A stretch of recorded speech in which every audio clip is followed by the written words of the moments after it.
Então vamos lá, gente. Boa noite a todos, né? Vamos elevando os nossos pensamentos a Deus e a Jesus, agradecendo por este momento de mais uma noite de aprendizado, que que as nossas horas estejam na mesma sintonia, para que esse aprendizagem possa ser para o nosso espírito em elevação. Hoje nós vamos ter a Regina, que fará por nós a prece inicial, e a Miriam, que fará a leitura de harmonização. Então, que sejam envolvidas pelos seus mentores individuais, para que a mensagem possa ser bem refletida. Que assim seja, graças a Deus e graças a Jesus.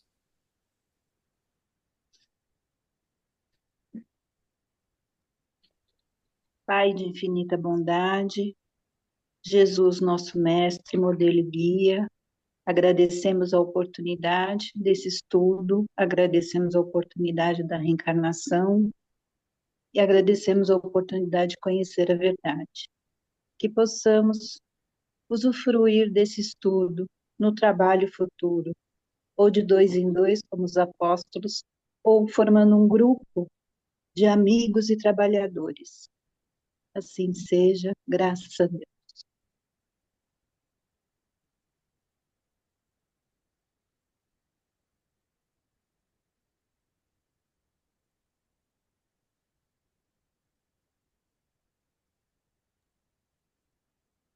Quem fará a É a harmonização? Miriam. Tá, Miriam. Miriam, Só um minutinho, eu estou procurando meu óculos. Espera um pouquinho só. Nossa, eu deixei ele aqui agora. Eu não sei onde ele foi parar. Eu prefiro ler pelo meu livro. Será que você Tá pode me bom. falar qual que é o número deste? é A cento ficha? e cinquenta e 51. um. 500? Não, 100 Não, e 151. 151. Tá, já achei o óculos.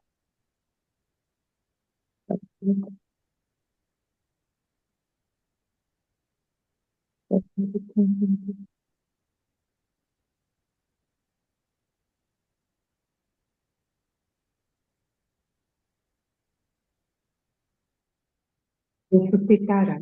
151. Tá dando para ouvir? Tá, sim. Tá. Disse-lhe Jesus: Teu irmão há de ressuscitar. João 11:23. Há muitos séculos, as escolas religiosas do cristianismo revestiram o fenômeno da morte de paisagens deprimentes.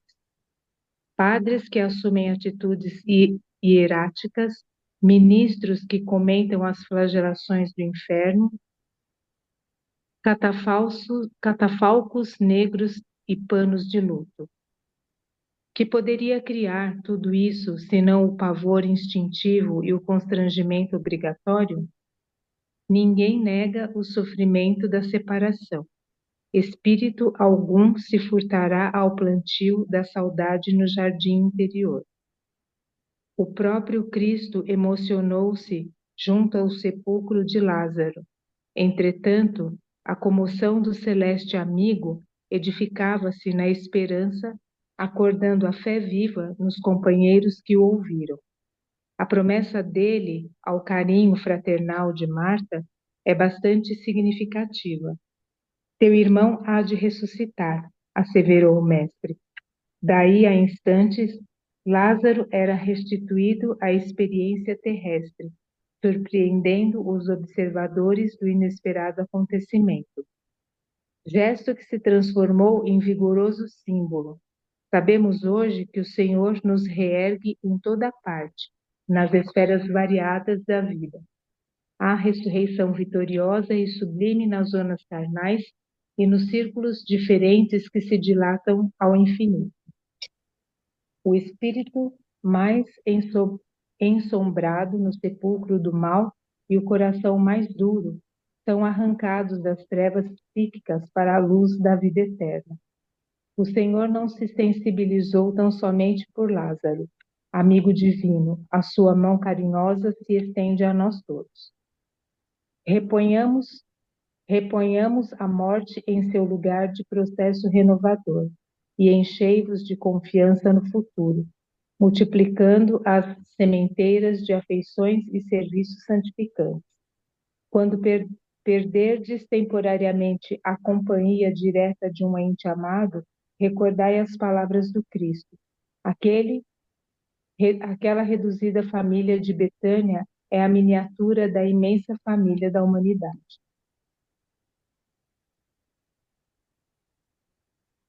Bom, o que eu entendi aqui acho que é a questão da, não que ele fale no texto a respeito de sofrimento, né? Mas no que a gente entende e aos poucos, nós, pelo menos que estudamos o Espiritismo, fazemos força para não sofrer, né? Demasiado a perda desse ente querido, porque a gente sabe que a morte, na verdade, ela não existe, né? O que existe é só vida. Existe uma transformação de estado, que é do estado. Minha gata chegou para orar com a gente. Toda vez que eu vou fazer o Evangelho no lar, ela sobe na mesa e vem ler comigo. Então, e aí a gente. Eu, eu vou fazer um parênteses aqui, porque é uma coisa que eu me lembro muito de quando eu era pequena. Pequena, sim, mais nova. Às vezes acontecia de ter algum falecimento na família e muitas vezes eu presenciei em velórios assim muitos muitas cenas assim chocantes até, né? E eu ficava pensando por quê, né? Como, né, que a pessoa chega num ponto desse assim, desmaio, gritaria, coisa pesada mesmo, né? E hoje, eu quando lembro dessas situações, eu fico me perguntando, né, por que que, por que que na própria igreja não se comenta a respeito, né? Porque eu acho que está tão claro as palavras para a gente, né, agora estudando o Espiritismo, as coisas todas que ficaram escritas pelos apóstolos, das passagens que Jesus vivenciou e os recados que ele deixou, mesmo que sendo nas entrelinhas, né? Como que as pessoas ainda não sabem, né? E por que é tanto descontrole? Eu acho que diminuiu um pouco, né? Mas, em vista de quando eu era criança. Mas a gente não deve sofrer dessa forma, né? Porque a gente sabe que é uma separação, que ela é temporária e que a gente vai se reencontrar, né? Mais cedo ou mais tarde, mas a gente vai se reencontrar. E essa passagem do Lázaro mostra bem isso, né? O Lázaro morreu depois, né? Anos lá na frente ele morreu. Mas naquele momento eu acho que, pelo meu entendimento, eu acho que o recado maior que ele quis deixar foi justamente esse, né? De que a separação ela é momentânea, né? E um dia todo mundo vai se reencontrar. Eu acho que foi isso que eu entendi. Mais alguém para contribuir? Quem gostaria de estar falando, o que que sentiu aí? Eu diria, eu entendo que às vezes isso, o conhecimento agora ele me ajudou bastante a entender isso, mas isso, a perda, a gente é muito egoísta na morte, né? Porque quando a gente perde alguém, o discurso é como eu vou seguir em frente, né? E eu acho que o legal foi do conhecimento que eu tenho adquirido é justamente esse, né? Ele ajuda a gente a entender melhor e, enfim, eu acho que esse foi um dos motivos também de eu questionar tanto as outras religiões, assim, porque se diziam que um Deus é tão justo e bom, por que que numa vida bem vivida de 60 anos eu vou ficar condenado pela eternidade por um tempo que eu vivi, eventualmente tenha errado, mas é um pouco desproporcional, né? E esse era um dos meus questionamentos. E é interessante, o livro Voltei, ele menciona bastante sobre isso também. É interessante como a gente pode ajudar, né, aprender a aceitar e ajudar até a pessoa que desencarnou, né? Pô, Uhum. legal. Isso é uma das coisas que eu percebi, assim, foi o que eu aprendi mais sobre a morte, né? Assim, carne. Legal, Ricardo. Obrigada. Mais alguém quer falar? Priscila. Oi, boa noite. É um misto de dúvida e comentário. Essa passagem do Lázaro, que é tão citada como um, um ato de Jesus para ensinar sobre a ressurreição, no, eu entendo naquele tempo o contexto dela, né, a importância dela, mas, sinceramente, toda vez que eu vejo, eu acho um pouco contraditório, porque, na verdade, ele, né, a passagem conta que ele traz de volta a vida. O Lázaro, e então, como diz aqui no texto, né, para a alegria da família, para eles terem essa fé, etc. Mas, na verdade, tá abreviando algo que vai acontecer depois, né, que é a passagem. Então, não sei se a gente chegou a estudar anteriormente, né, o caso do Lázaro, até fazendo uma analogia com algum tipo de questão, é, catalepsia, alguma coisa assim, mas toda vez que eu estudo, eu penso, poxa, na verdade, ele abreviou algo que ia acontecer e que ia ter que enfrentar, né? Sei. E acho que é um tema muito delicado, cada um sente de um jeito, a gente pode ter o conhecimento intelectual, mas a hora que passa é muito difícil. Então, acho que a doutrina ela ajuda para a hora que a gente está passando e está titubeando de sucumbir às reações de quem não tem o conhecimento, olhar e lembrar, sabe?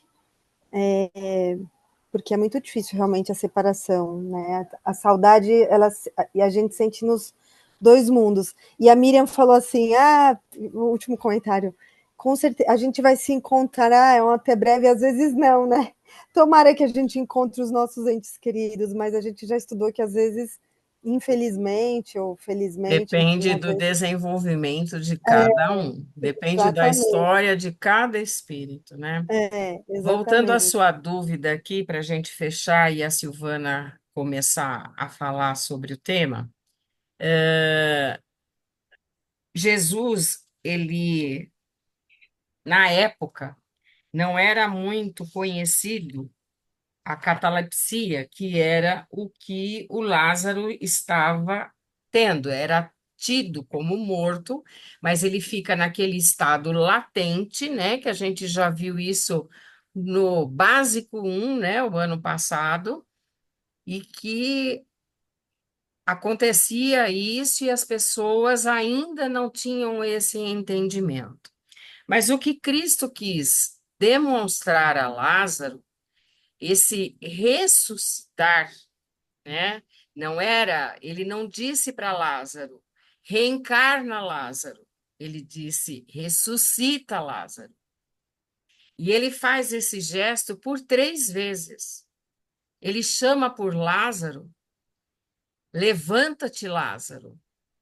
Levanta-te, Lázaro. Não está nesse texto, mas na passagem do Evangelho, ele fala 3 vezes para o Lázaro levantar.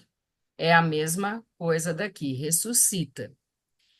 Então, o que que Jesus quer nos dizer nesse ressuscita, né?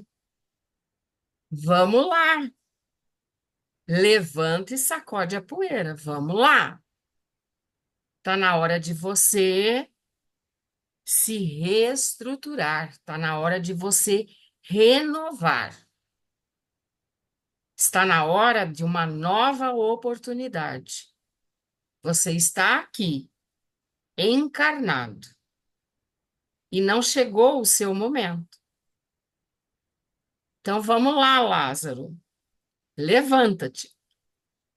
Então é essa mensagem que Jesus quer dizer para todos nós. E no texto diz que Jesus ficou emocionado em ver que Lázaro ressurgiu. Isso quer dizer, ele aceitou a proposta de Jesus e recomeçar. É esse sentido, é o recomeçar. É o renovar de novas esperanças, é o refazer novas atitudes para estar numa vida mais feliz.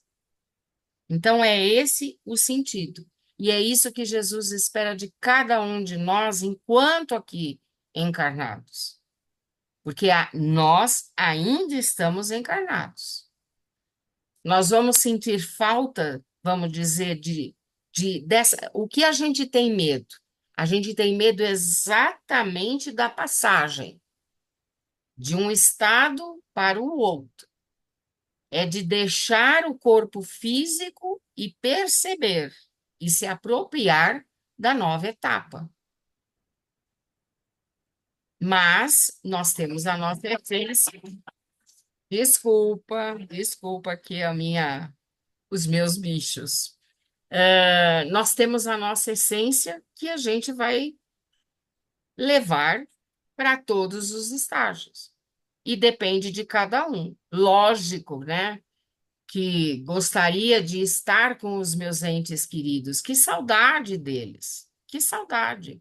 Mas a gente não sabe se nós estamos na mesma sintonia e no mesmo aprendizado.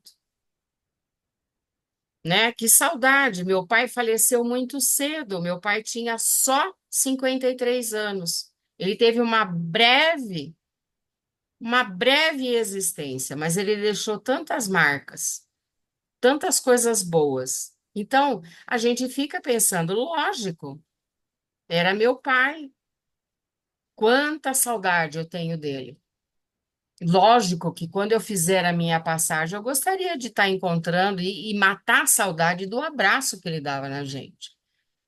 E é a mesma coisa, é lógico que logo no instante vocês vão ver isso ao longo daqui da aula da Silvana e nas próximas, tá? Que a gente vê o quanto a gente ainda sente falta das coisas materiais. Mas por quê? Porque a gente ainda não é um espírito elevado, a gente ainda tem a necessidade daquilo que nos causava prazer no corpo físico. A gente vai sentir sede, a gente vai sentir fome, natural, nós estamos em eterna evolução. Então, vamos ter esse nosso coração de levanta-te, Lázaro. Né? Vamos aproveitar a oportunidade para que a gente tenha uma vida melhor e a gente possa estar numa mesma sintonia com as pessoas que a gente tanto amou, se Deus quiser. Mais alguém quer falar alguma coisa, Sil, antes de começar? Não, né?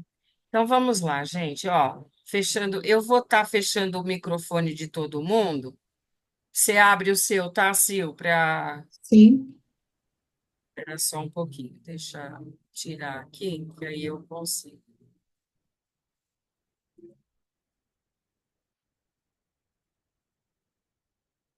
Prontinho. Ok, então vamos dar início à nossa aula de hoje, que eu prometo tentar ser breve, mas ela é extensa. Infelizmente, não é possível colocar todo o conteúdo necessário para essa aula, porque ela é muito rica de informações.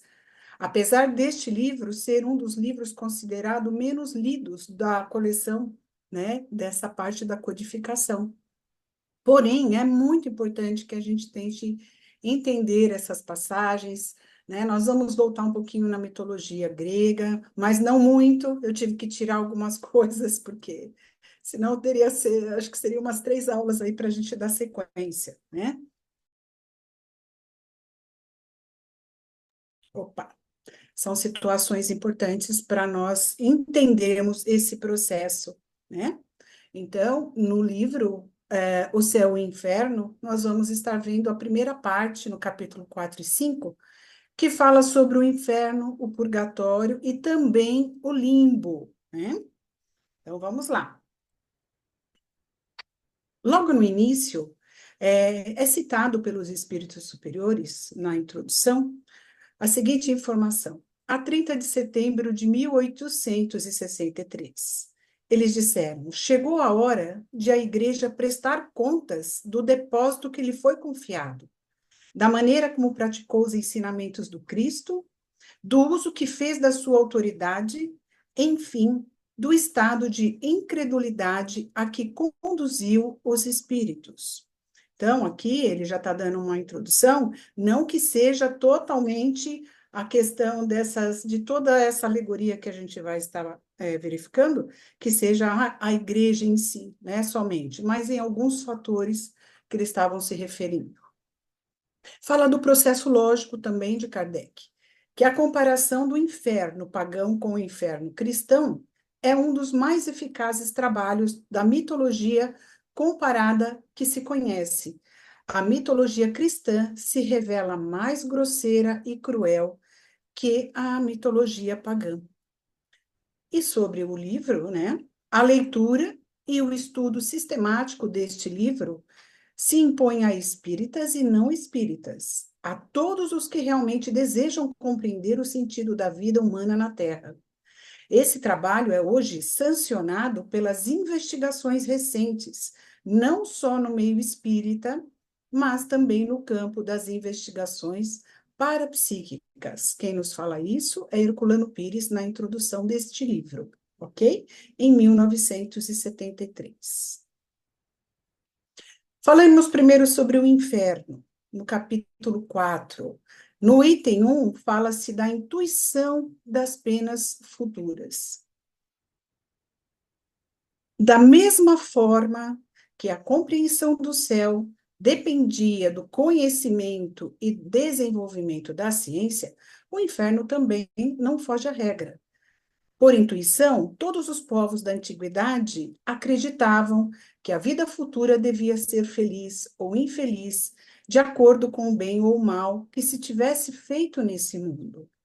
Então, aqui, Kardec, ele foi muito dedicado, né? Ele conseguiu ali, com muito esforço, voltar a uma era primitiva, né? Para esclarecer essas questões, para mostrar para nós de onde surgiu, ou supostamente surgiu, algumas intuições, né? Que derivou de até então outras situações que foram colocadas por poetas e teólogos, filósofos da época.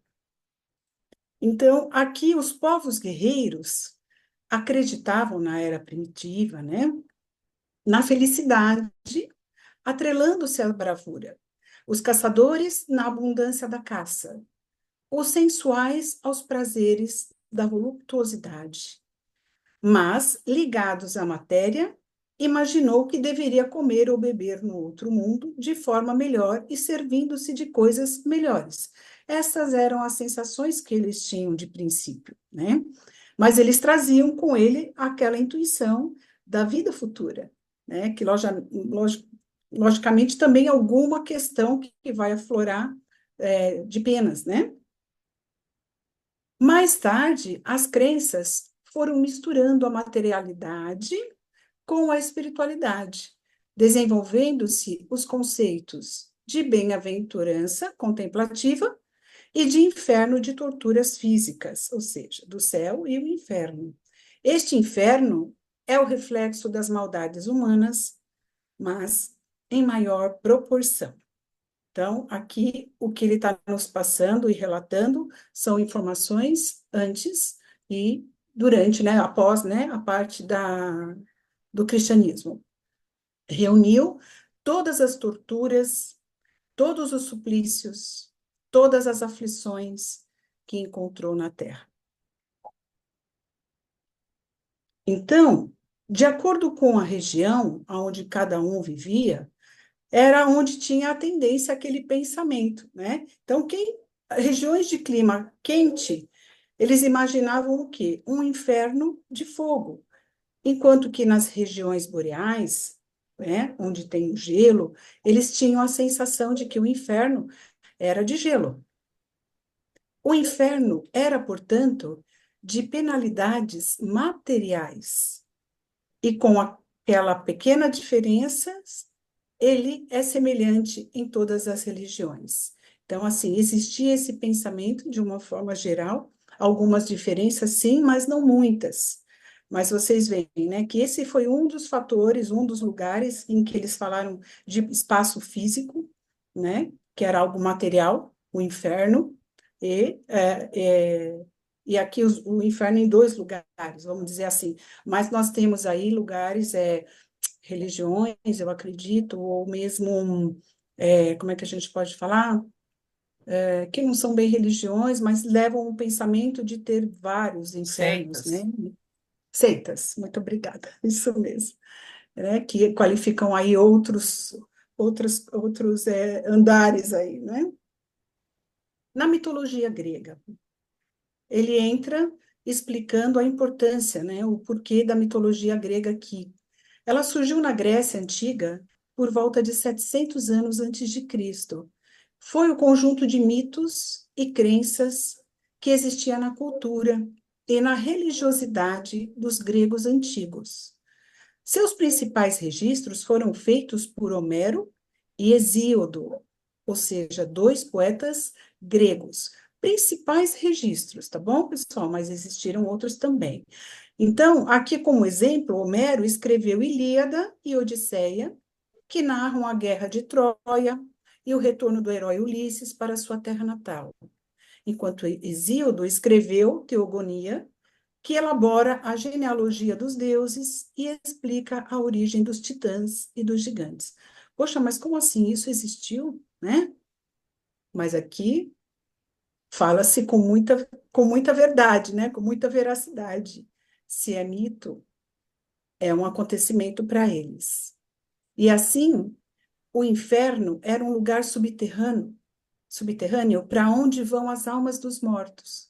Não ficou somente ali na mitologia esse pensamento. Ele invadiu várias religiões desde a antiguidade até os nossos dias. E fazemos ainda uso desse conceito para expressar as mais diversas situações do nosso dia a dia. Isso é até hoje, né? Então, isso vem desde lá, ou até antes, essa sensação, só que a mitologia veio e colocou isso como é que a gente pode falar? Escreveu, né, a história, mas, na verdade, já era um pensamento, já lá desde a era primitiva. E assim nós temos o inferno pagão. O que seria esse inferno pagão, né? Que é importante nós entendermos também. Deixa eu só ver aqui onde é que está meu carregador, que eu já vi que já está pertinho aqui, que eu esqueci. Gente, perdão. É rápido.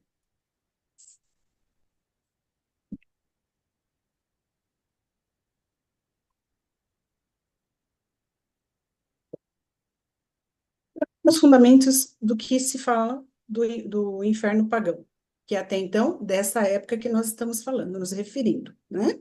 Ainda na mitologia grega, fala-se após a vitória do Olimpo sobre os titãs, que se foi feita uma partilha do universo entre os três irmãos, filhos de Cronos e de Reia, e são eles: Zeus, que é o deus que cuida do céu e da terra, também o deus do trovão;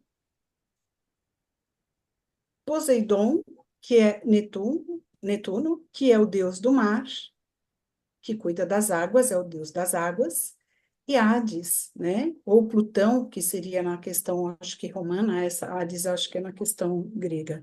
O mundo subterrâneo, os infernos ou o Tártaro, ou seja, é o que cuida, né, do mundo subterrâneo, ou seja, do inferno, né? O Tártaro seria a mesma coisa, tá bom?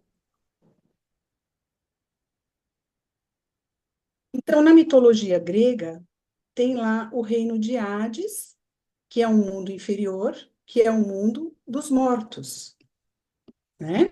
E ali, no reino de Hades, tem o inferno, que é o Tártaro. Mas também eles consideram como céu o Campos Elíseos, que já foi falado, e além dele, os campos de Asfodros, onde as almas julgadas irrelevantes, nem boas nem más, ficariam vagando ali para sempre. Isso é até uma coisa da mitologia e que lembra até um pouquinho, né, mas sutilmente, talvez não sei se é um comparativo muito específico, mas do limbo, né?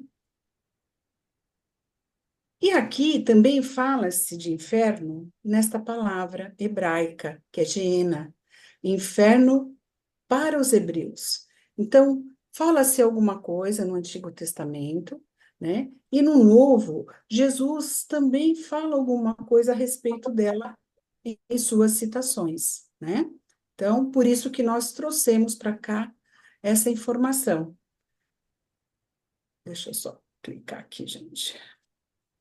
Então, Gena refere-se ao vale de Inom, que fica fora das muralhas de Jerusalém. Ali, esse vale, ele era usado como depósito de lixo, onde se lançavam os cadáveres de pessoas que eram consideradas indignas, restos de animais e toda espécie de imundície. Está dando alguma interferência, eu não sei se tem algum microfone aberto, para mim está dando algum barulhinho. Usava-se, então, enxofre para manter o fogo aceso e queimar esse lixo.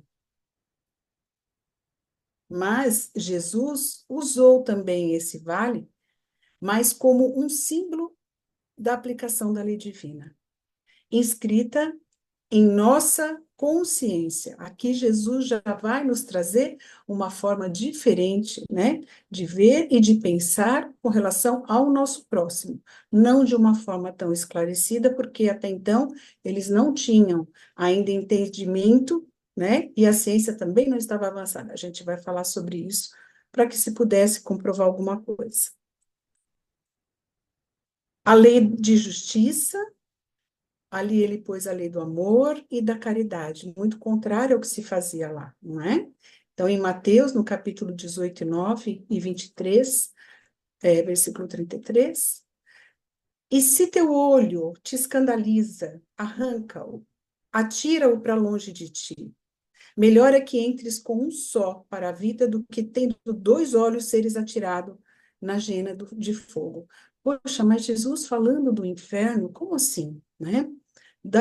Naquele tempo, não se entendia de uma outra forma. Se ele falasse algo diferente disso, talvez fosse punido até mais rápido, porque não era da compreensão até então daquelas pessoas, né? E ele diz ainda: serpentes, raça de víboras, como a vez de escapar ao julgamento da Gena? Porque ali julgavam, né?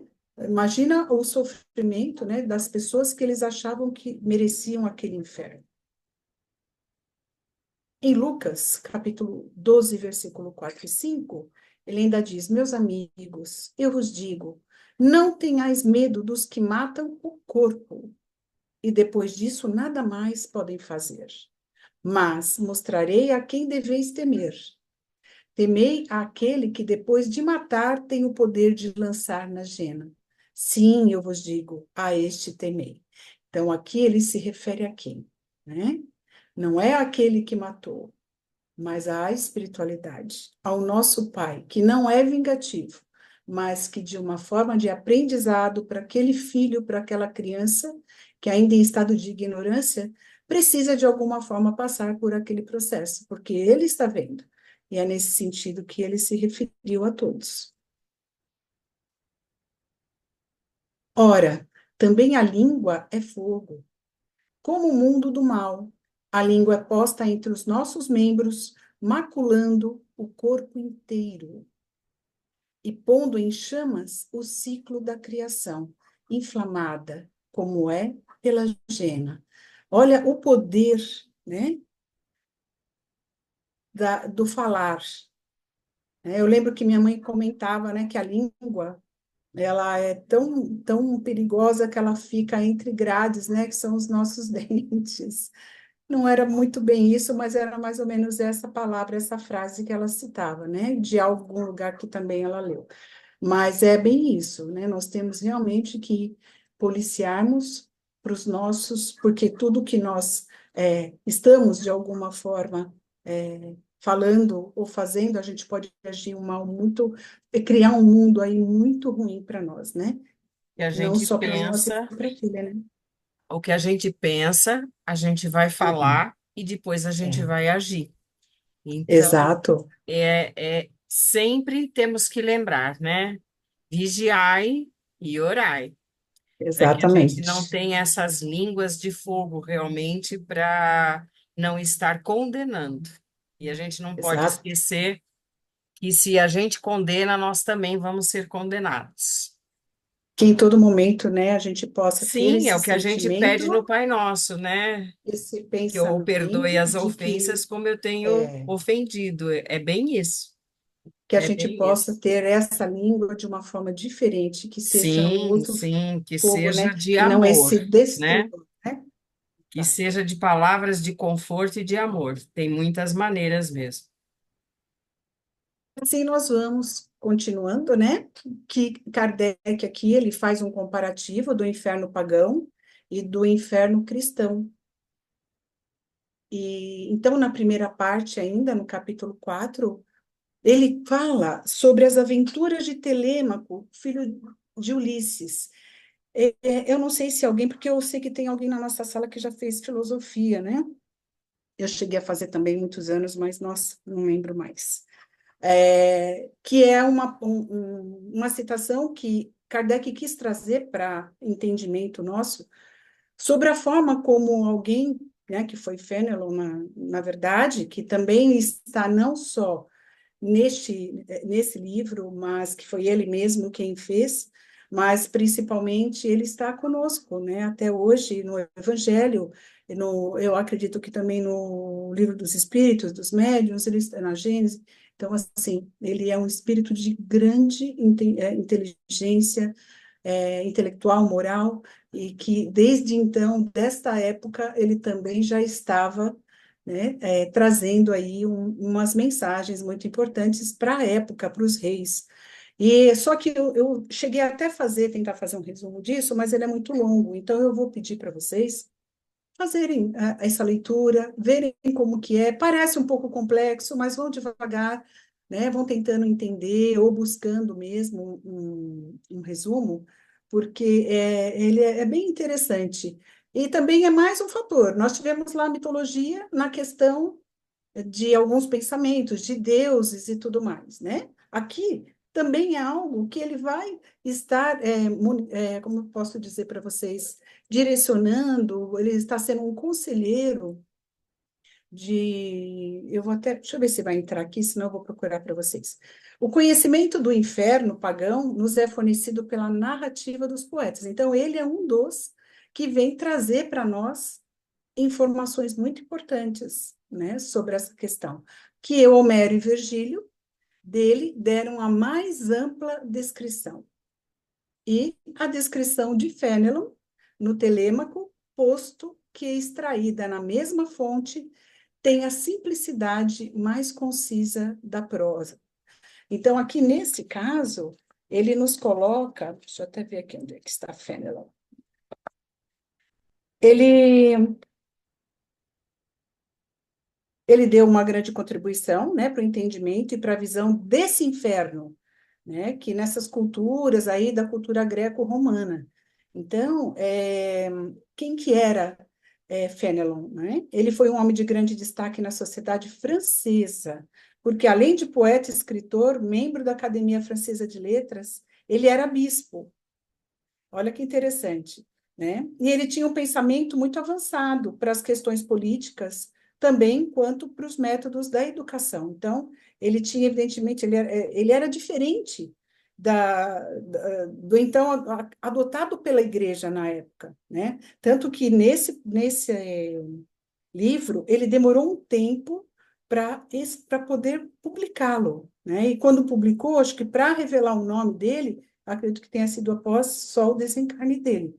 Então, aqui ele vai estar mostrando também de que forma, né, que esse Telêmaco, como ele auxiliou personagens que eram de reinados, né, ou que eram aqueles que poderiam vir a se tornar reis, e um deles vai à procura do pai, que não volta, que é o rei, no caso, e Ulisses, que é o filho de Odisseu, de Ulisses, né? Esse é um personagem que é da Odisseia de Homero. E então, nessa história, ele está procurando o pai, esse filho de Ulisses, que não volta. Então, nesse meio tempo, ele vai seguindo, ele vai descobrindo vários lugares, ele vai passando por muitos e chega até o inferno, né? Mas ali sempre com uma mentora também, um mentor que naquele momento, como ele teve que ir para o inferno, ele também teve que ser acompanhado por um mentor. Dizem que a partir daí, desta colocação, é que se surgiu essa questão dos nossos mentores, né? Que são aqueles que cuidam da gente, que é aquela pessoa que orienta, né? Então, dizem que veio daí essa palavra, tá? E eu acho que vocês depois deveriam dar uma lida, porque ele é bem longo eu não vou conseguir explicar toda essa história para vocês, tá bom? Mas é bem interessante essa questão do nosso querido Fénelon, né? Fazendo toda essa citação dentro desse livro das Aventuras de Telêmaco. Então, vamos lá. Essa foi uma das situações em que Kardec veio e ali ele estudou, ele entrou bastante nessa parte do inferno, nessa parte deste livro, tá? Por isso que é importante a gente dar uma olhada. E assim nós vamos falando, então, agora do inferno cristão, onde os cristãos, segundo ele, exageraram em muitos pontos o inferno dos pagãos. As caldeiras ferventes, cujos tampos os anjos levantam para ver as contorções dos condenados. Olha que coisa absurda, né? E a ponto que nos pagãos era diferente. Não existia essa coisa desse sofrimento, né? Dessa coisa de judiar. Deus, sem piedade, lhes ouve os gemidos por toda a eternidade. Nunca os pagãos descreveram os habitantes dos Campos Elíseos se deleitando à vista dos suplícios do Tártaro. Então, que também os cristãos faziam isso, né? Eles olhavam, né, como nós estamos vendo aqui na foto, os que estavam no céu olhavam lá com alegria até de ver a justiça daqueles que foram condenados e que estavam queimando. Os bem-aventurados, sem deixarem o lugar que ocupam, poderão afastar-se, de certo modo, em razão do seu dom de inteligência e da vista distinta, a fim de considerarem as torturas dos condenados.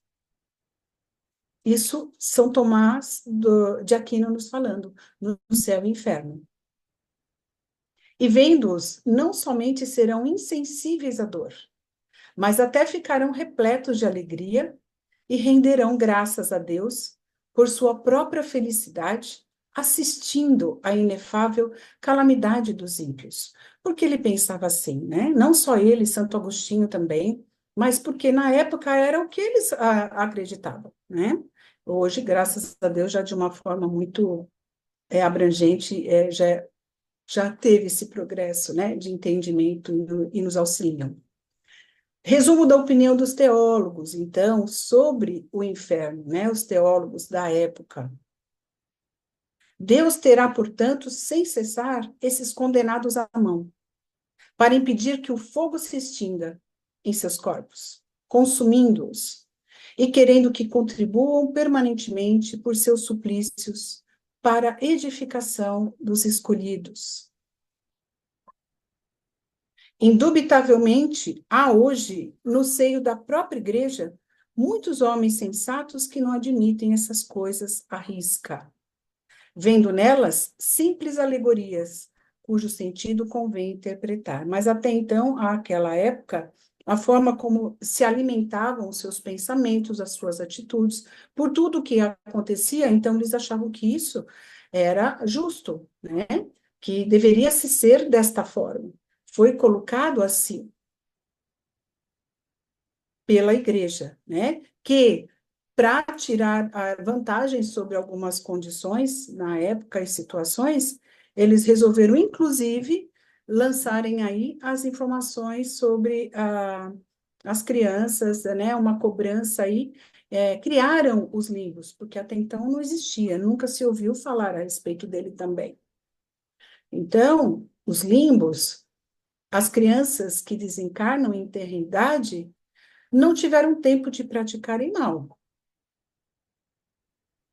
Assim, não podem ser condenadas ao fogo eterno. Por outro lado, também não tiveram tempo de praticarem o bem. Portanto, não teriam direito de irem direto para a felicidade suprema. Olha que coisa absurda. A saída é serem enviadas para o limbo, que nunca foi perfeitamente definida pela igreja. Local este em que não sofrem, mas também não gozam da felicidade perfeita, e estariam assim condenados a nunca serem felizes. Então, os pais que deixavam de batizar os seus filhos, ou alguém que por alguma razão não foi batizado, não era só criança, eles eram punidos pela, né, entre aspas, irresponsabilidade daqueles que eram os seus responsáveis, né? Olha que coisa absurda. E um suplício eterno e merecido, como aquele que a gente falou lá no intermediário. Nesse caso, o limbo, eles falam que não ficava nem no céu e nem no inferno, mas até então não citou aonde seria o espaço, né, que ele ficaria. Pelo menos eu não vi, tá bom? Então, o mesmo ocorre com relação aos que não foram batizados, aos selvagens, aos que não seguem a doutrina, pecam pela ignorância, sem culpa e nem mérito. Esses também vão para o limbo. Então, aqui nós podemos ver as crianças que desencarnam, né? Elas vão para o limbo. Graças a Deus, nós já sabemos, né? Vocês já sabem que não. E que no livro Entre a Terra e o Céu, que é um dos citados, André Luiz, no capítulo 9, ele nos mostra algumas informações, né? Só lembrando, né, pessoal, tem o lar da bênção, que acolhe as crianças, ou seja, nenhuma criança fica no umbral. Ah, mas já ouvi falar, já tive livros em que constam, então, com certeza, é algum espírito que, de alguma forma, se apresentou assim, mas não é criança, porque a criança ela é socorrida de imediato, e nós já sabemos que ela vai para um local próprio para ser acolhido onde estão todas as crianças, né? Ficam as crianças. Então, também teve o fato da Antonina, né? O Marcos, o seu filho. Teve o Júlio, que também está aí, ó, atendido por Clarencio. E o lar, que é um misto de escola de mães e domicílio dos pequeninos que regressam da esfera carnal. Isso vocês lembram, né, pessoal? Mas só para a gente estar lembrando dessa questão. E faz parte da imensa colônia educativa de lá. Então, ainda os limbos, recentemente, eu ia até puxar para vocês, eu puxei, mas eu não coloquei aqui, esqueci. A Igreja Católica tornou sem efeito todas as disposições que se referiam ao limbo. Eu não sei se foi 2013, por entender que Deus tem meios invisíveis, não comunicados aos homens, para salvar todas as crianças, mesmo as que morrem sem o batismo. Então, isso foi algo colocado pela igreja, mais um dos papas, que eu não sei se foi o Bento... Papa... Ai, eu vou falar coisa errada para vocês, desculpe, eu não me lembro. Ele, graças a Deus, né, tornou essa informação sem efeito, porque realmente também, né, a evolução, todo o conhecimento, todo o tempo que vem, as coisas têm que melhorar, né, gente? Então, graças a Deus a Jesus, isso já não existe mais. Mas, olha, eu posso falar para vocês, né, que hoje eu eu tenho que hoje tenho 60 anos. Eu passei por essa fase que eu lembro que a minha mãe falava do purgatório, que a gente ia para lá, que eu poderia ir para o inferno, e era uma coisa que ela realmente acreditava piamente. Então, vamos dizer que não faz tanto tempo assim que isso caiu por terra, né? Porque eu acredito, não sei se as pessoas, algumas ainda pensam de uma forma tão cega, né? Mas pode ser que haja algumas religiões. Mas graças a Deus isso já está sendo uma coisa já assim mais já entendida como algo mais simbólico, que é o estado de espírito nosso. A mistura de ideias cristãs e pagãs nada tem de surpreendente. Mas Jesus, ele não podia, de um só golpe, destruir enraizadas crenças, faltando aos homens conhecimentos necessários para conhecer a infinidade do espaço e o número infinito dos mundos, porque até então nem eles na época sabiam, né, de muita coisa. Ou seja, o céu era para cima, o inferno era para baixo, não é assim? O mundo também aí sofreram punições aqueles que falaram a verdade sobre a Terra, né, que girava, a questão do Sol, enfim. A Terra para eles era o centro do universo. Não lhe conheciam a forma e nem a estrutura interna. Mas misturas de ideias cristãs e pagãs falam que Jesus limitou-se a falar alguma coisa, né? Vagamente da vida bem-aventurada, dos castigos reservados aos culpados, sem referir-se nunca aos seus ensinos e castigos e suplícios corporais. Ou seja, quando Jesus referia-se ao inferno, ao demônio, né, que poucas vezes, né, acho que falou Satanás, porque naquela época era a forma como eles entendiam, mas nunca Jesus quis referir-se a um inferno eterno, a alguma coisa que poderia é, punir a pessoa para o resto da vida, né? Eternamente. Então, era um estado em que a pessoa poderia passar naquele momento. Por isso que ele referia-se assim. Como até hoje, em algumas religiões, nós vemos que isso é muito forte. Se você não fizer isso, você vai para o inferno. E é dessa forma que algumas pessoas conseguem se recuperar de algum problema, de algum vício, entre outras situações, né?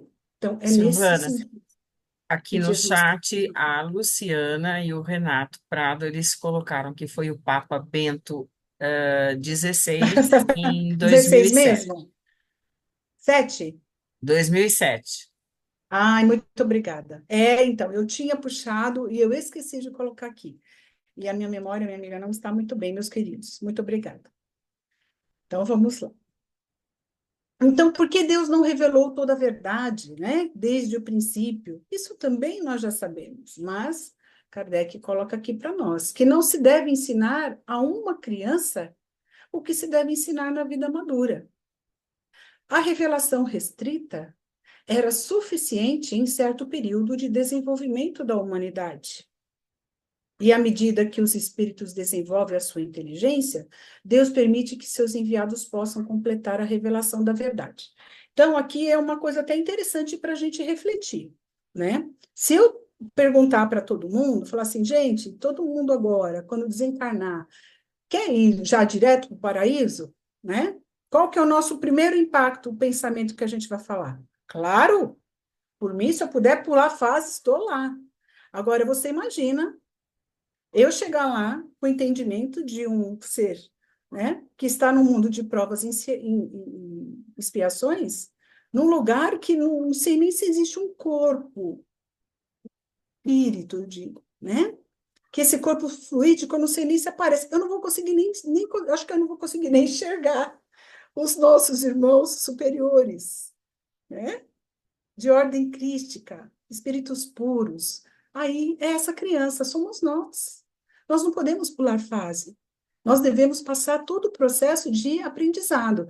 Por isso que é muito importante no campo da observação, né, da nossa autoavaliação, a gente realmente buscar para ontem, fazer o nosso melhor, ser o mais correto possível, né, e da melhor forma também olhar para o nosso próximo e levar com eles a gente, né, a gente levar com a gente poder levar alguém também. Então, isso faz parte da nossa evolução, é mais perto a gente vai chegar, né? Então, é que nem você chegar num outro local que ninguém fala a sua língua. Eles vão estar se comunicando só por pensamento.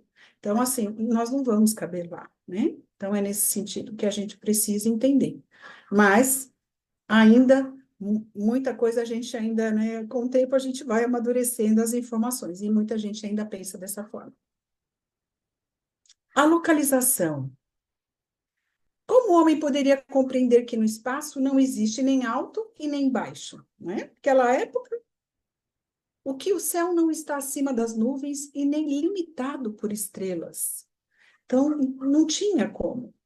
Mas, hoje, graças ao Nicolau Copérnico, graças a Galileu Galilei, nós já temos aí uma referência muito rica, né, dessas informações. Então, na teoria heliocêntrica e também o nosso querido Galileu Galileu, que foi pai da ciência moderna, que eu não vou entrar na história porque não dá tempo. Então, nessa localização, Kardec nos fala que a localização absoluta dos lugares de penas e de recompensas só existe na imaginação dos homens, provém da sua tendência de materializar e circunscrever as coisas cuja natureza infinita não podem compreender. Então, é o que nós sempre falamos, né, das zonas umbralinas, de outras cidades espirituais, que não tem como a gente falar que ali é um espaço geográfico, material. Nós é quem, por afinidade, é que conseguimos, né, fazer ali, criar aquele espaço mais espiritual. Lógico, deve ter algo de material, mas é algo muito sutil, que para nós é como se não fosse, né? Com a evolução da ciência, o homem pode agora compreender a imensidão do espaço e a multiplicidade dos mundos. Então, gente, quando eu falei isso anteriormente, essa outra frase, não é dizer que existe algo de material, mas é a gente cria, né, com a nossa mente, ok? Então, o homem pode agora compreender essa imensidão, né? Existe um estudo científico. A geologia revela como a Terra se formou. A astronomia, a constituição dos astros e a descoberta das leis que regem o universo. Com as ciências psicológicas, o homem pode agora identificar-se com a sua natureza espiritual. Então, quantas coisas que já foram ditas antes por Kardec, por os nossos irmãos, né, que ali fizeram essa codificação, por Chico, Emmanuel, né, no caso, André Luiz, quantas coisas da ciência André Luiz já adiantou para nós, e só agora elas estão vindo à tona. Então, estão sendo comprovadas.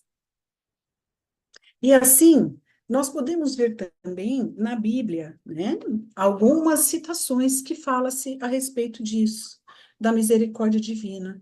Então, Ezequiel diz que porventura tenho eu prazer na morte do ímpio. Eis o que é bom e aceitável diante de Deus, o nosso Salvador, que quer que todos os homens sejam salvos e cheguem ao conhecimento da verdade. Então, ele já tinha isso dentro dele, né? O Senhor não tarda a cumprir a sua promessa. Como pensam alguns, entendendo que há uma demora. O que ele está é usando de paciência para conosco, porque não quer que ninguém se perca, mas que todos venham a converter-se. Então, isso só confirma o que nós estamos lendo aqui, né? Aprendendo.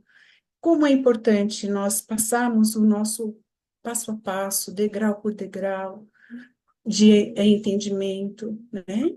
De aprendizado, de colocar em prática, porque só assim não adianta a gente querer acelerar um processo, né? Não adianta a gente querer mudar o curso do rio. É importante que a gente tenha essa paciência e essa consciência. Temos aqui o livro Ação e Reação de André Luiz, que vocês vão estar lendo, acho que no ano que vem. Ação e Reação, não é? Eu acho que é ano que vem. E ali ele faz uma citação do instrutor É no próximo ano, acho que é o primeiro básico livro. 3. Isso.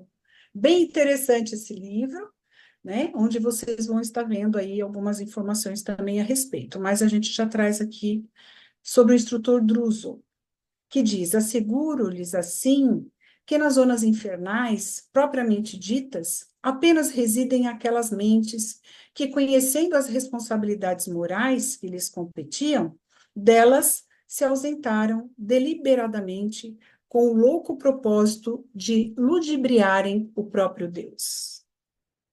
O inferno, a rigor, pode ser desse modo definido como vasto campo de desequilíbrio, estabelecido pela maldade, calculada nascido da cegueira, da maldade calculada, nascido da cegueira voluntária e da perversidade completa.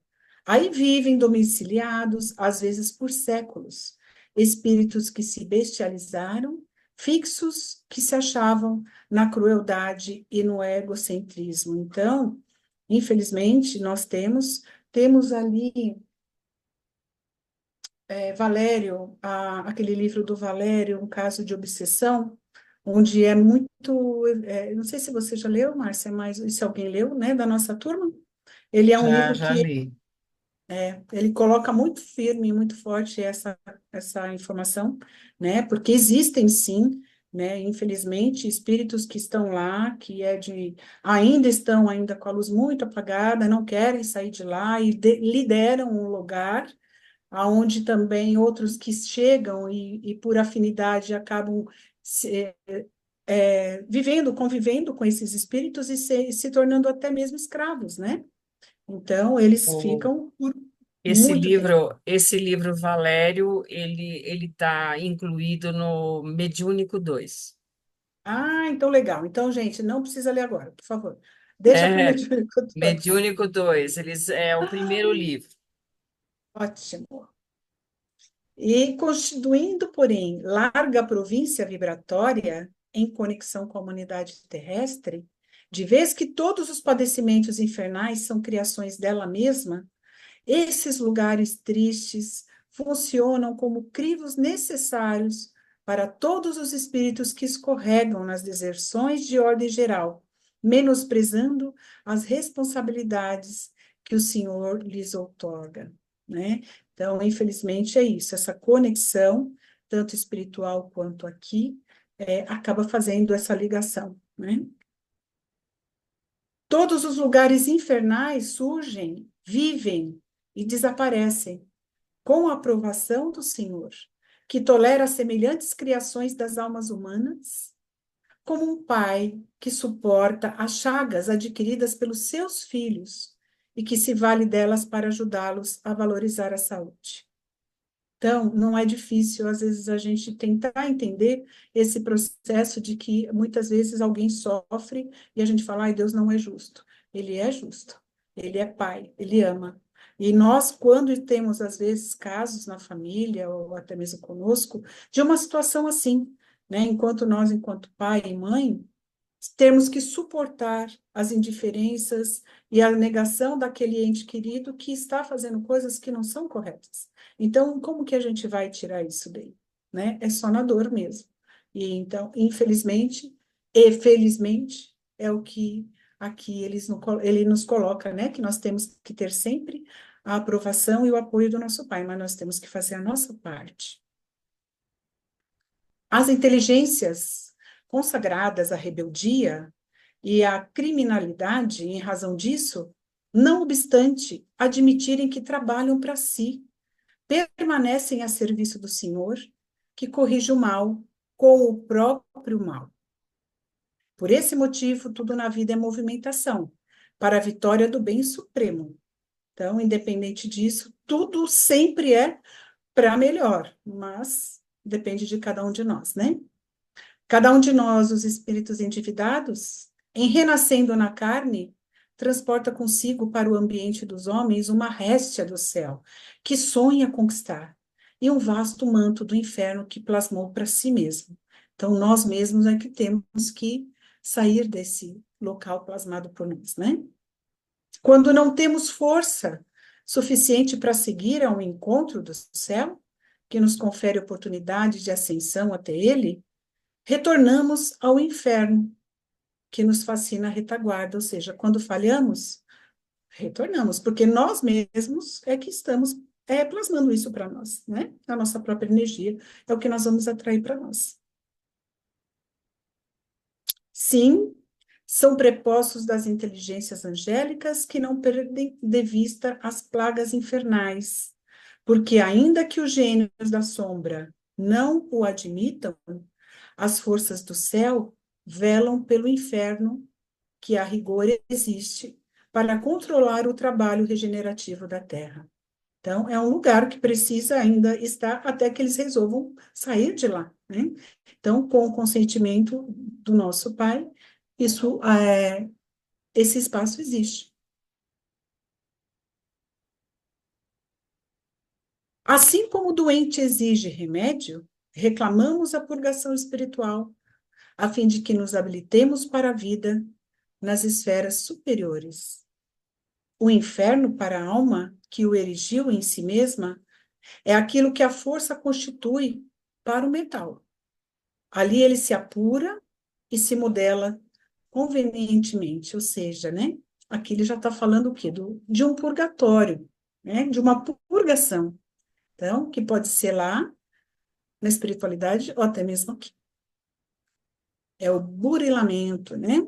Das nossas atitudes. E o ministro Flacos ainda fala em libertação, tá? Já seria um outro livro que vocês também vão ler e muito, muito rico também. Ele fala também do inferno. O inferno, por isso mesmo, é um problema de direção espiritual. Satã é uma inteligência perversa. O mal é o desperdício do tempo ou emprego da energia em sentido contrário aos propósitos do Senhor. O sofrimento é reparação ou ensinamento renovador. Então, é necessário, sim, ter a dor, passar por alguma situação, com certeza dali vai germinar uma flor. A semente vai ser germinada. E depois do sepulcro não encontramos senão o paraíso ou o inferno criados por nós mesmos, né? Então, isso é fato. Demônios. No céu e inferno, Kardec nos fala.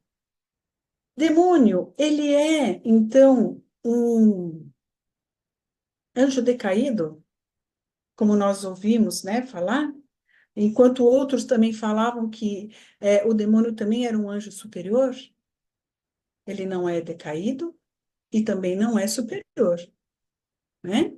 Eles estão submetidos à lei do progresso em virtude da sua própria aptidão para progredir.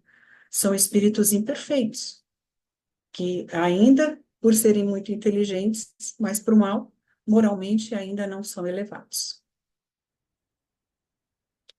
Ainda em ação e reação. Desse modo, os gênios infernais que supõem governar essa região com poder infalível aqui vivem por tempo indeterminado. As criaturas perversas que com eles se afinam, embora lhes padeçam a dominação, aqui se encaixam, aqui se deixam prender por largos anos. E as almas transviadas na delinquência e no vício, com possibilidade de próxima recuperação, aqui permanecem em estágios ligeiros ou regulares, aprendendo que o preço das paixões é demasiado terrível. O que nós podemos entender aqui, né? Eles permanecem em estágios ligeiros. Tem casos que não tem nem como eles ficarem lá. Eles não conseguem, eles não vão conseguir se melhorar. Então, tem que voltar para a escola. Tem que voltar de uma forma, talvez, mais rígida. E é só assim ele vai conseguir, né, vencer essas paixões, né, e esse sofrimento que vai ter que passar. Então, nem todos ficam lá. Alguns, sim, que é como nós já vimos. Entre outros que fala-se da delinquência e vício, pode ser que esses estágios sejam mais ligeiros e regulares. Então, sobre diabos, né? Aqui é fácil reconhecer que cada coração edifica um inferno, em que se aprisiona, de acordo com as próprias obras. Aqui é uma coisa bem lembrada, que lá atrás na mitologia, eles falam que o pagão, cada pessoa que é punida, que vai para o inferno lá, ele não vai ficar como no cristão, Você vai para o inferno, vai ficar no meio do fogo, e lá você vai queimar, e está sempre aquilo, nunca vai acabar, né? No dia do juízo final também, vai haver ressurreição, e você vai estar com o corpo péssimo, como é que fala? Destruído, né? E tudo mais. A ponto que os pagãos, ele já, se alguém fizesse algo de errado, ele iria ser punido isoladamente. Cada um com as suas obras seria punido, tá? Eu esqueci de falar isso lá atrás. Deixa Então, eu, assim, deixa só fazer aqui que está bem aonde você está falando. O Renato, ele pergunta: esses espíritos do inferno não têm encarnações compulsórias? então, foi o caso, né? Alguns têm, mas Alguns têm. outros levam muitos anos, e é que eu não lembro, tem um livro que é muito, muito legal, que tem aqueles que falam de alguns que acreditam que vão dormir após o seu desencarne, eu não lembro o nome desse livro.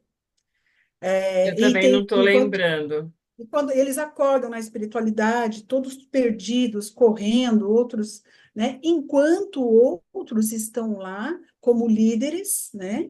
Esses diabos que eles falam, que são realmente os espíritos que ficam lá e não, a menos que, no caso mesmo do Valério, né? Que nós estávamos falando, existia ali um pai e filho que estavam num local em que o pai era o líder, o filho vivia tendo as mesmas regalias, vamos dizer assim, que os pais, e trazendo várias pessoas, Renato, como os seus criados ali, e só que nesse meio tempo, nesse ínterim, onde tinha guerras, disputas, eles continuavam naquela vida antiga, né, de colocar para lutar, mas eles também sugavam muitos encarnados, né, na questão do sexo, da droga, e numa dessas andanças, o filho dele era um obsessor mesmo, né, que obsediava muito pessoas na prostituição, e ali naquele momento a energia dele, ele não se percebeu tanto, que foi uma forma, porque eles se negam, né, a vir, mas ali entra essa questão compulsória, né? Sem que ele se sentisse e percebesse, numa dessas fases em que ele estava ali obsediando um casal, houve a concepção. E ele nasceu totalmente defeituoso, né? E é uma história muito bonita desse livro. Mas existe sim, existe a forma compulsória, né? Aqueles que precisam com urgência, aqueles que se negam e querem ficar lá, mas isso até à vontade, porque existe um livre-arbítrio, mas também existe a vontade divina, né? Então, até um certo momento, pode ser que ele venha a reencarnar de forma compulsória. Tem mais alguma questão? Tem mais uma perguntinha da Luciana. Uhum. Os dragões e os magos negros se encaixam como demônios? Então, todos eles são nomeações, né? De que De eles mesmos espíritos inferiores, né? não, eles se intitulam assim como um poder, né? Mas na verdade são espíritos inferiores muito inteligentes, mas para o mal, que é o que a gente estava falando mesmo. É, é, tem um livro do Robson Pinheiro também, que é Legiões, se eu não me engano. E ele, nossa, não é um livro de cabeceira, E esse, porque Os Dragões e os Magos, também é uma trilogia do Robson Do, Pinheiro. do Robson Pinheiro. então, É, então, Justamente. Eu li, ele por isso não que eu é de estou falando. cabeceira. É. são muito Ele é, assustadores. mas olha, gente, eu vou falar uma coisa para vocês. Vocês vão ter literaturas Vai ter mais uma para frente, literatura no que futuro, que vocês Sim, que vão vai ver trazer. espíritos, né, que se transformam por conta da, como vou dizer, da evolução deles, né? Eles vão estar se transformando quanto espíritos, são espíritos, mas com a aparência animalesca. Vocês vão ter mais para frente uma literatura que vai abordar sobre isso. Eles se Mas transfiguram para poder ficar mais tenebrosos e dar mais medo, né? Exato. E É, Isso na zona azul exatamente isso. nesse filme, nesse livro dos dragões, ele explica muito bem isso. E Uhum. fala também da Dona Modesta, né? É, ela era diretora do Sanatório Espírita de Minas Gerais. Conta a história de lá. É muito bacana esse livro. Olha, esse que vocês vão ler agora, o próximo, também vai ter uma passagem, uma citação desses que acabam assumindo uma postura, né, animal e tudo mais. Tudo isso são, infelizmente, são espíritos inferiores, né? Muito inteligentes alguns, outros não, né? Eles vampirizam também, né, Suzana? Muito, muito. Eles Esse vampirizam livro muito. mesmo, você lembrou bem, esse livro que eu falei do Legiões, o Legião, Isso. ele é um dos que falam mesmo de pessoas que, quando vivem aqui uma vida promíscua, né, às vezes não é nem por mal, mas gostam de estar aí na noite, bebendo, e não sei o quê. Às vezes cai a vibração dessa pessoa, ela acaba entrando numa energia não boa, e ela vira o quê? Ela vira uma marionete na mão da espiritualidade. Vocês viram a questão do chip, né? Que eles falam que às vezes instala um chip em pessoas, tal espiritual. Ou seja, quando a pessoa ela dorme em desdobramento, eles levam ela para o tipo de um local, um laboratório. Então, assim, por que que às vezes muita gente, a gente percebe até que está sofrendo essa obsessão, essa possessão, né? Porque ela não tem uma reação própria. A gente vê que ela está totalmente fora da casinha mesmo, né? Então, essas aí são uma das pessoas que sofrem essa situação. Outra questão, apometria, né? A apometria não é espírita. Mas a apometria, ela, dentro do espiritismo, ela é um instrumento de trabalho muito importante. Ali, quando se faz uma assistência espiritual, é só por indicação do exame espiritual, né? É, ou às vezes de Vamos dizer, alguma vamos informação, só dar só, uma só orientada, né? concluindo, Uma só informação para um eles. minutinho, só para eu não esquecer, porque eu já estava esquecendo de novo o bendito. Eu lembro de uma citação que, quando a pessoa tem que passar por um processo muito, né, rigoroso em busca de algo, esse tipo de assistência espiritual que envolve a apometria, eles vão fazer o quê? Ali você vai estar numa condição acordado, né? Mas ali vai haver um contato, que eu acho que é isso que a Márcia vai explicar, entre o médium que ali se encontra e mesmo o seu perispírito ali, mesmo você. E, de acordo com a questão que estiver, eles vão até as zonas umbralinas. E pode acontecer de chegar lá e estar nas mãos de um desses magos que vocês falaram. De estar na mão de alguém que fala assim, não, eu fui pago para isso e eu não vou desfazer. Então, é muito sério isso, gente. É muito interessante essa informação. Por isso que o orar e vigiar, realmente, ele é muito forte, entre outras coisas. Fala, Márcia. Não, é exatamente isso. A equipe que faz a apometria, ela é tremendamente estudada, ela tem que ter muito, vamos dizer, uma sintonia, porque é um desdobramento bastante, vamos dizer assim, delicado, vamos dizer assim, naquilo que eles têm que se estar auxiliando essa pessoa que está obsediada, vamos supor, né? Ela e o ambiente onde mora. Mas o recurso utilizado para a pessoa é levada à apometria como último recurso, tá, gente? Não, não tem que ir lá atrás, porque não adianta. É uma situação muito, muito, muito especial, tá? O que Então, que é quando todos os importante? outros E tratamentos não foram eficazes. E não Então, sim, depende da gente, tá? a Quem vai avaliar apometria foi isso criada por um médico, né, para tratar os pacientes no hospital psiquiátrico. mas Então, é diferente, né? é A e é questão, uma porque a coisa apometria, ela tem uma vertente.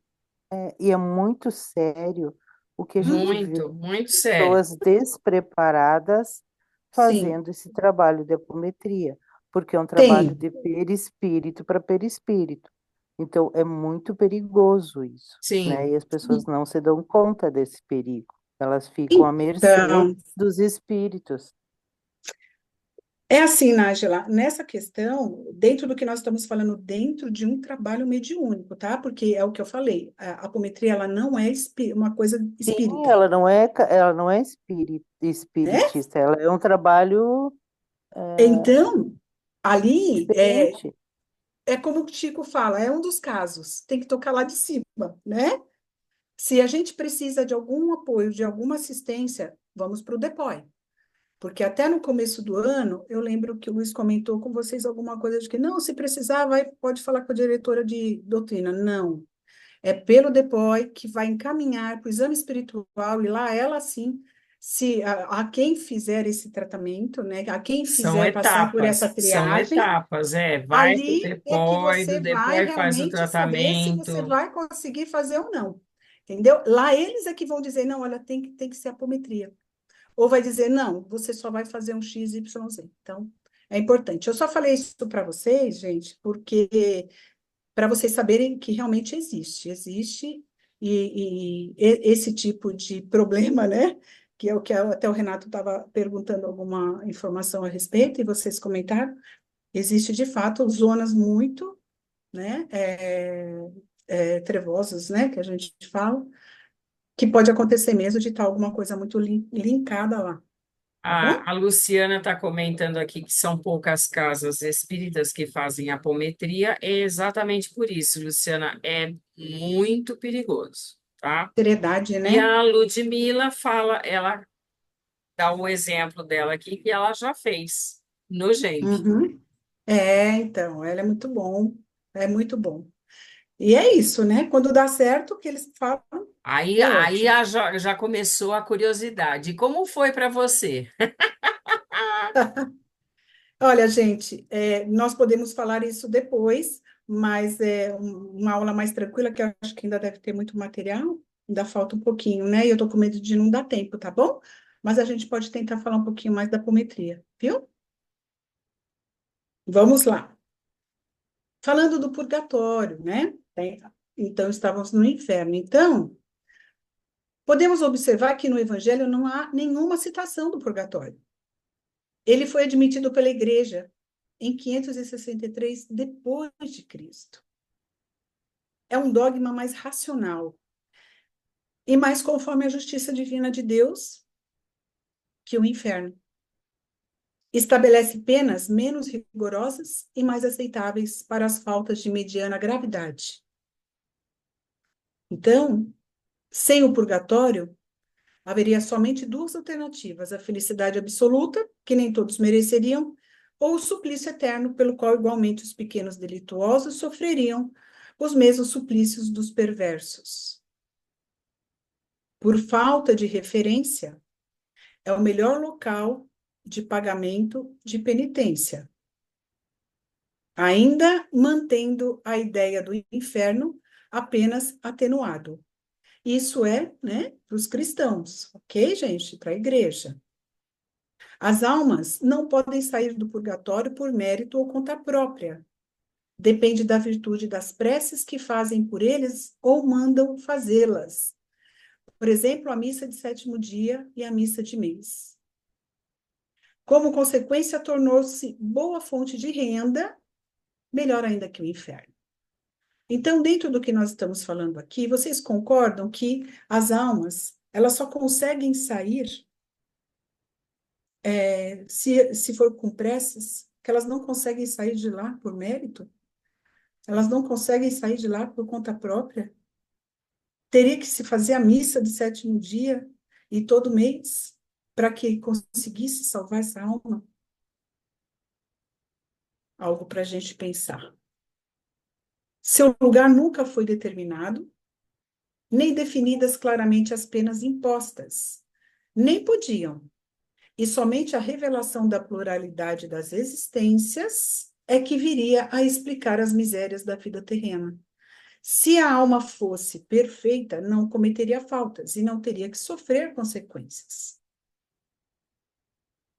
No livro ainda, aí li numa notinha de rodapé, fala-se que o purgatório, ele deu origem ao escandaloso comércio das indulgências, com as quais se vendia a entrada no céu. Esse abuso foi a causa primeira da reforma e foi por causa dele que Lutero rejeitou o purgatório. Desculpa. Vocês lembram quem é Lutero? Martin Lutero, né, criador do protestantismo. Obrigada, Carlinhos. Sim, Era o padre traduziu a católico que Bíblia, se né? revoltou, né? E aí ele. Traduziu a Bíblia do Isso. alemão, né? Bem, olha aí, essa parte eu não lembrava, viu, Nájila? Então, Martinho Lutero, ele foi um monge agostiniano e professor de teologia germânico, que tornou-se uma das figuras centrais da reforma protestante. Por quê? Porque ele contestou, entre outras coisas, o purgatório e as indulgências nas suas famosas 95 teses, nomeadamente na tese 82, que assim diz: por que o Papa não esvazia o purgatório por causa do santíssimo amor e da extrema necessidade das almas, o que seria a mais justa de todas as causas? Se redime um número infinito de almas por causa do funestíssimo dinheiro para a construção da basílica, que é uma causa tão insignificante. Ou seja, né, ele se rebelou porque havia ali, lógico, toda uma questão financeira por trás disso, né, todo o interesse. Então, o que o livro dos Espíritos nos fala a respeito do purgatório?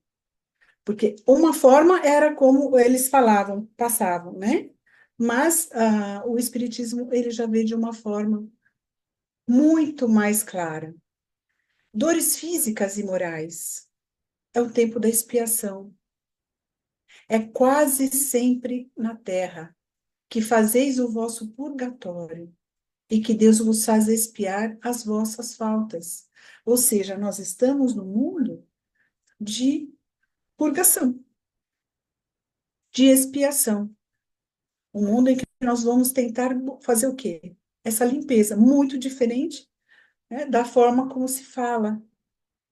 Comentários de Kardec ainda. Aquilo que o homem chama purgatório é também uma figura pela qual se deve entender, não é um lugar determinado, mas é o nosso estado de espírito. É o estado dos espíritos imperfeitos, que estão em expiação até a purificação completa, que deve levá-los ao plano dos espíritos felizes. Na questão 1012, ele diz: operando essa purificação nas diversas encarnações, o purgatório consiste nas provas da vida corpórea. Então, se nós repetimos de ano, a gente vem para cá para tentar amenizar aí, né, esse sofrimento, mas é por meio da dor. No livro Libertação, André Luiz também fala das colônias purgatoriais. Ainda o ministro Flax. A rigor, portanto, não temos círculos infernais, de acordo com os figurinos da antiga teologia, onde se mostram indefinidamente gênios satânicos de todas as épocas. À frente, pois, de imensas coletividades, em dolorosa petição de reajustamento, faz-se inadiável o auxílio restaurador. E o amor divino alcança-nos a todos, à maneira do sol que abraça os sábios e os vermes. Olha aí que interessante, né? O Espiritismo, pois, não nega, mas antes confirma a penalidade futura. O que ele destrói é o inferno, localizado com suas fornalhas e penas irremessíveis. Ele não nega outro sim o purgatório, pois prova que nele nos achamos, definindo-o com precisão e explicando a causa das misérias terrestres, conduz a crença àqueles mesmos que o negam. Mas, por que não teria Cristo falado, então, né, do purgatório? É porque, não existindo a ideia, não havia palavra para representar o purgatório. Cristo serviu-se da palavra inferno, a única usada como termo genérico para designar as penas futuras sem distinção. Então, assim, o purgatório não é uma ideia vaga e nem é algo incerto. É uma realidade material que vemos, tocamos e sofremos. O purgatório está no mundo de expiação e a Terra é um deles. Assim, o orgulhoso sofre as consequências do orgulho da mesma maneira que o egoísta, o egoísmo. Aí, voltando para a escola. O espírito ocupado sofre primeiramente na vida espiritual em razão dos degraus da sua imperfeição. Então, isso nós já vimos também, né, nos livros, algumas citações nessa parte da vida espiritual, que ele vai, de alguma forma, ele também vai buscar depurar-se, mas é aqui na Terra que ele concretiza, né? Sofre depois na vida material como meio de reparação. Então, o Espiritismo vem constatar a existência das penas futuras. Ele destrói a ideia do inferno localizado com fornalhas e penas irremissíveis. Ele não nega o purgatório e, ao contrário, prova que estamos nele. Pessoal, dentro desse livro, nós temos também, como exemplo, a Santa Teresa, que é muito interessante a história dela. Depois vocês tentem ler, viu? Porque ali eles falam sobre o desdobramento, né, que ela teve, que foi um estado de êxtase, não só ela, mas pelo que se avaliam os estudiosos, até mesmo essas histórias que nós falamos agora, nos referimos, desde a era primitiva ali, a parte da mitologia, também pode estar em estados de êxtase, né? Então, a Santa Teresa, ela viveu, né? Ela vivenciou um lugar em que ela esteve que ela acredita que fosse um inferno, né, onde ela viu muita coisa horrenda. E isso porque ela viu, né? E acreditou que fosse, porque era o que ela acreditava mesmo, né? Era o que era pregado ali. Então, é o nosso pensamento, é o nosso estado de consciência que também cria e vê as coisas, não que não existisse, poderia ser até as zonas umbralinas, né? Mas às vezes vê de uma forma também mais. Como o êxtase é uma condição em que a pessoa pode também, por si, falhar, né? Ser algo duvidoso pelo seu próprio pensamento, né? Pelo que ela alimenta, então isso também pode ter colaborado para que ela visse algumas coisas ainda mais penosas, né? Ali. Mas deem uma olhada, tá bom, no livro que fala da história dela. Então, o purgatório, ainda na visão espírita, ele mostra a importância da prece pelos mortos. Chico fala muito nisso. Aliás, solicitado por eles mesmo que são sofredores. É um dever de caridade, e sua eficiência depende do pensamento e não das palavras. Mostra que a oração deve partir do coração e não apenas dos lábios. Ser dita por nós mesmos e não as que mandamos fazer por dinheiro. Então, é importante nós lembrarmos sempre que a decoreba não vai resolver, não é verdade? Mas o sentimento que nós pedimos de coração, e não só isso, porque nós vimos lá atrás a oração, não só a prece. Essa sintonia tem que estar aqui e lá, né? E aquele irmão nosso a quem nós estamos buscando auxílio, né, pedindo a Deus por ele, ele também tem que querer, né? E fazer por onde ser socorrido. Então, a punição gradual temporária. Segunda, a culpabilidade, é o purgatório. Recompensa graduada, segundo, o mérito. Não aceita a condenação eterna. O inferno apenas figura simbólica dos grandes sofrimentos que parecem não ter fim. O purgatório é a realidade em que nos encontramos. É a terra lugar de expiação, uma verdadeira purgação. Aqui, bem lembrando, gente, quando Jesus se refere ao inferno, observem também nas passagens em que ele fala. Ele não fala que vai queimar e que de lá não vai sair, ele não vai falar como algo eterno, ele vai falar no seu estado em que a pessoa se encontra, né? Que é o nosso inferno, vamos dizer assim, tá bom? Jesus não menciona o purgatório por não existir esse conceito. Trazê-lo à tona exigiria revelar o que se poderia ser feito com as revelações por intermédio de Kardec. Toda religião ensina que a alma será expurgada de todo erro em regiões inferiores. A doutrina espírita não apenas explica que a alma, depois da morte, se vê mergulhada nos resultados das próprias ações infelizes, mas também esclarece que, na maioria dos casos, a estação terminal do purgatório é mesmo a Terra, onde reencontramos as consequências das nossas faltas, a fim de extingui-las através da reencarnação. Ok? E assim, nós terminamos com Jesus que nos diz: das ovelhas que meu Pai me confiou, nenhuma se perderá.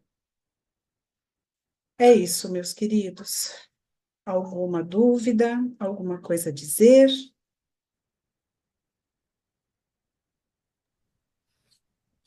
E no chat nada de pergunta. Agora é o momento de vocês.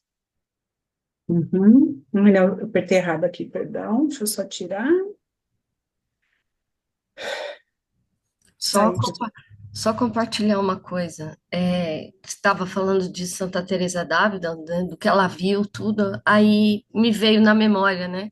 Quando meu pai operou do coração, ele, ele, ele ficou ruim, né? E aí ficou um tempo. é, Vai para a UTI, volta da UTI, vai para a semi-UTI, volta da semi-UTI. E teve num dessas idas e voltas que uma vez a minha mãe foi visitar ele, ele chegou para ela e falou assim, que ele estava meio, como a gente diz, meio avariado, né? Ele falou para ela assim: Nossa, quando você chega perto de mim, fica tudo limpo, tudo claro. Agora, quando você vai embora, eu estou num lugar sujo, muito sujo, cheio de gente esquisita, muita gente estranha, um lugar que só tem lama e muita sujeira. Mas quando você chega, fica tudo limpo. Por que eles só limpam quando você está aqui? Nossa, que interessante. Eu lembrei agora que você estava falando. Aí, na época, nós duas conversamos e nós entendemos que ele podia ver ou estar com um pé lá e outro cá, né? Por causa da Sim, cirurgia, essas coisas tudo. sim, sim, com certeza, com certeza. É. E é, e é muito interessante, né, que a Santa Teresa, ela realmente fez ela foi muito importante, né, nessa questão da doutrina, que também, de alguma forma, foi reprimida, né, devido à mediunidade dela, muito aflorada, e também a forma como ela também agia, né, dentro de padrões que talvez não fossem da forma como o cristianismo pertencia, mas o psiquismo dela realmente ele tinha um poder, né? Ele era muito forte, que ela conseguia ir para outros lugares. Só que naquela época era de uma outra forma, né, de entendimento. Mas tem pessoas que estudam até, tem um livro dela, eu não lembro muito bem, eu acho que é livro das moradias, se eu não me engano, das moradas, né? Que é muito interessante ali, que ela descreve uma jornada espiritual de uma alma através de vários castelos. Então, assim, tem coisas bem interessantes sobre ela também, viu? Ok, meus queridos? Acho que ok.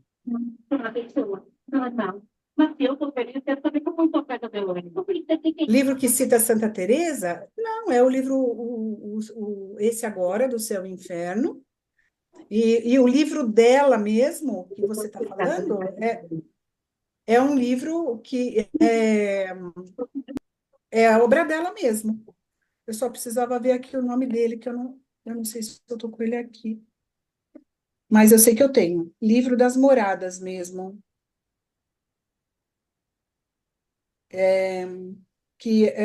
Esse é um livro que escreveu, que é o Castelo Interior, é um livro fantástico, e tal, conhecido também como Livro das Moradas. Ela descreve a jornada espiritual de uma alma, de vários castelos, moradas da alma, em direção à união com Deus, estágios de crescimento espiritual daquela época. Então, sim, é bem interessante. Tá? Mas essa história que eu falei para vocês, que ela passou nas zonas umbralinas, que ela achou que era o inferno, tá no próprio livro o Céu e o Inferno. É citado, né, os vários exemplos, né, das Tem, vivências dos espíritos, né? Esse livro é bastante é, denso nos exemplos, né? Exato. Então é isso. Ah, mais alguém quer citar alguma coisa, comentar? Acho que não. Deixa eu relembrar, Silvana. A semana passada a Inês trocou com a Lisa as vibrações, não foi isso, Inês? A Liz não pôde fazer, ela até justificou para mim. Liz, você pode fazer dessa Você pode vez? fazer hoje, Liz? Posso sim, claro. Então tá bom. Maravilha. Então vamos finalizando, gente. Agradecendo por estarmos aqui reunidos numa mesma sintonia para tudo o que foi falado, que a gente possa estar absorvendo, refletindo e se apropriando desses novos estudos, né? Então vamos agradecendo e carinhosamente envolvendo a Liz que fará as vibrações e a Maria Emília que fará a prece de encerramento da aula do dia de hoje.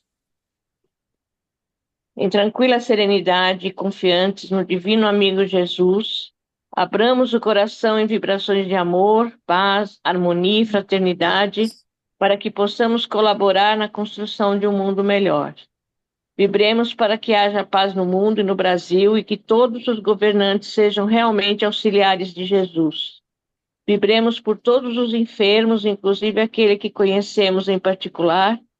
Vibremos por todas as crianças e por todos os jovens para que tenham uma orientação segura perante a vida. Vibremos por todos os idosos, envolvendo-os em carinho. Vibremos por todos aqueles que desconhecem as leis de Deus. Vibremos pelos desesperados e pelos que tentam abreviar a vida.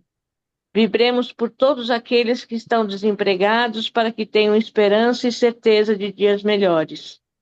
Vibremos por aqueles que adentraram no caminho dos vícios para que possam libertar-se das dependências químicas. Vibremos pela confraternização religiosa e para que o Evangelho de Jesus penetre em todos os lares. Vibremos pelo Grupo Espírita Manuel Bento, que nos oferece oportunidades grandiosas de aprendizado e trabalho no bem. Vibremos para que possamos perseverar em nossos melhores propósitos. Que assim seja. Que assim seja. Graças a Deus, a Jesus.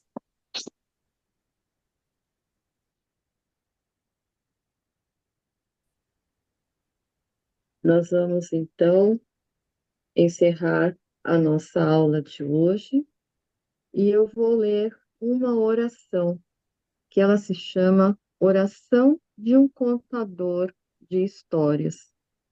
Todos nós somos contadores de história e acabamos de ouvir uma linda história sobre Deus, sobre Jesus e seus ensinamentos. Senhor, obrigada por mais uma história, obrigada por mais um sorriso, obrigado por mais uma lágrima. Senhor, que eu acorde e durma bem-humorado, que não me falte a criatividade e que a cada história contada eu desperte um sentimento bom dentro de cada um que ouvi-la, inclusive eu. Senhor, que cada criança, adulto ou idoso que eu encontrar seja renovado de esperanças por uma história contada, e que a minha esperança aumente a cada dia, para que eu vislumbre as maravilhas que tu criastes, passando-as através das histórias. Senhor, que eu nunca perca a fé na humanidade, transmitindo a certeza de que o final sempre é feliz por maiores que sejam as dificuldades, pois se ainda não há felicidade, é porque ainda não chegou o final. Enfim, obrigado, Senhor, pelo brilho encantado no olhar de cada criança, pelo sentimento acordado em cada coração, pelo despertar de minha alma. Senhor, quando aprendo com cada pequenino que ouve as histórias vindas do coração. Obrigado, Senhor, pois enviaste o melhor professor, o melhor contador de histórias de todos os tempos, o Mestre Jesus. Espero poder seguir seus passos sempre, com amor de humilde contador de histórias. E assim como as nossas professoras e nós, somos contadores de histórias. E nesse curso do GEMB, nós estamos aprendendo através das histórias dos ensinamentos de Jesus. Muito obrigada, Senhor. Graças a Deus. Graças a Graças a Deus, ó Jesus. Jesus. Boa noite, pessoal. Boa noite a noite, todos. boa Bom noite a Boa Boa descanso noite. noite, Boa noite a pessoal. todos. Boa noite.